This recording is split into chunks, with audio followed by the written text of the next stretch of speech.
India news 24 TV में आपका स्वागत है। दरगढ़ में मुख्य बाजार में प्रशासन ने सायरन बजाकर दिया कोरोना से बचाव का संदेश। भाजपा जिला अध्यक्ष सुरेंद्र बुधोलिया, वरिष्ठ भाजपा नेता राजेश दांत्रे, जनपद अध्यक्ष सेवड़ा प्रतिनिधि बांके बिहारी शर्मा, भाजपा मंडल अध्यक्ष ने राहगीरों को पहनाए मास्क।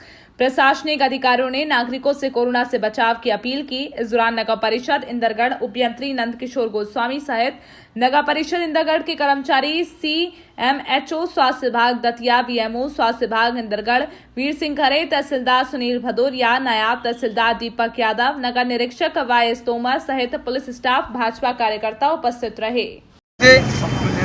हमारी भारतीय जनता पार्टी की सरकार और संगठन ने निर्णय लिया कि हम रोको टोको अभियान के माध्यम से सबको समझाए देंगे।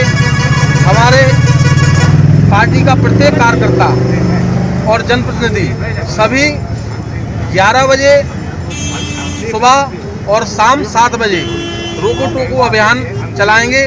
उसमें हम मास्क वितरण की करेंगे, उसमें समझाइश भी देंगे कि कोई भी बगैर मास्क के नहीं निकले, क्योंकि बगैर मास्क के कोई निकलेगा तो कहीं ना कहीं कोरोना का खतरा रहेगा।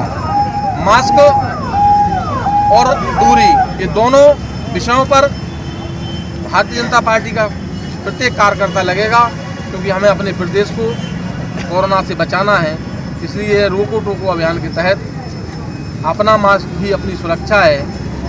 एक ही दिन का कार्यक्रम है कि ये लगातार 7 दिन चलने वाला कार्यक्रम है और 7 दिन तक जन जागरण के माध्यम से हम अपने पूरे दतिया जिले में अपने क्षेत्र की जनता को क्या उपदेश देना चाहते हैं, क्या बचाव रखें?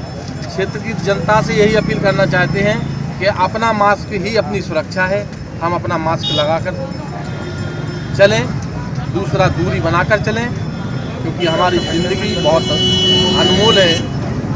हमारे कारण से कई लोग प्रभावित होते हैं, हमारा परिवार प्रभावित होता है, इसलिए उतना ही हमें 2 गज की दूरी बना के रखना है और घर से जब भी निकलें तब मास्क लगा के ही निकलें और हाथों पर सैनिटाइजर, साफ सफाई का विशेष ध्यान रखा जाना चाहिए। हम जनता से यही अपील करते हैं कि जीवन बहुत अनमोल है, अपने स्वास्थ्य की स्वयं रक्षा करें और दूसरे लोगों की भी रक्षा। कोरोना की महामारी से बचने के लिए मास्क लगाना बहुत जरूरी है। आज उसी माननीय मुख्यमंत्री जी के आह्वान पर हम सारे भारतीय जनता पार्टी के कार्यकर्ता यहाँ एकत्रित हुए जिलाध्यक्ष जी के नेतृत्व में, और यहाँ सब लोगों को ये समझाइश दे रहे हैं कि वो मास्क लगाएं, और जो मास्क लगाए नहीं है उन्हें मास्क वितरित कर रहे हैं और मास्क लगवा रहे हैं।